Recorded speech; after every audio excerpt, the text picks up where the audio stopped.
Ému, Apouchou évoque des blessures profondes. Je n'ai jamais connu mon père, je suis en colère. Pour plus d'informations sur ce sujet, retrouvez-nous après le générique.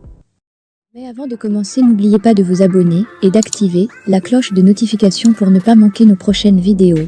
Bon visionnage.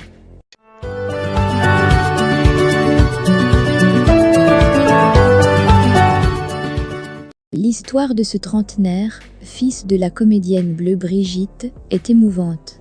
Au-delà de tout le battage médiatique autour de la personne d'Apouchou National, célèbre blogueur ivoirien, il y a une vie marquée par des blessures profondes du passé, qui continuent d'avoir des répercussions, même des années après.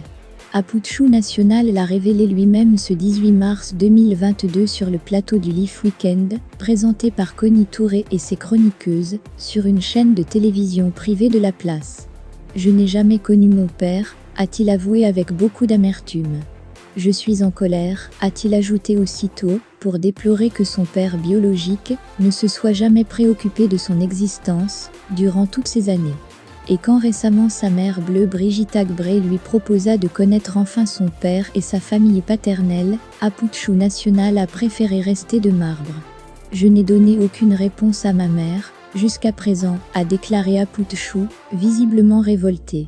Avec toutes ces épreuves traversées par Apouchou National, dont le niveau scolaire équivaut au primaire, on comprend mieux la rage de vaincre de ce self-made man, parti de rien, pour avoir aujourd'hui la notoriété qu'il a. Ma mère et moi avons été chassés par 2 fois de la maison, studio, pour loyers impayés, et nos bagages ont été mis dehors pendant qu'il pleuvait.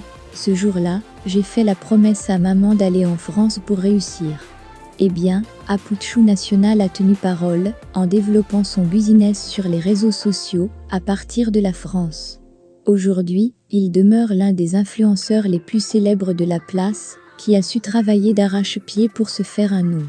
3 ans après son installation en France, son retour triomphal au pays, il y a quelques jours, avec une marée humaine à l'aéroport venue l'accueillir, est sans conteste une revanche sur la vie, le parcours plus ou moins inspirant d'un guerrier, parfois controversé, mais qui n'est pas du genre à pleurer sur son sort, mais qui se bat pour s'en sortir.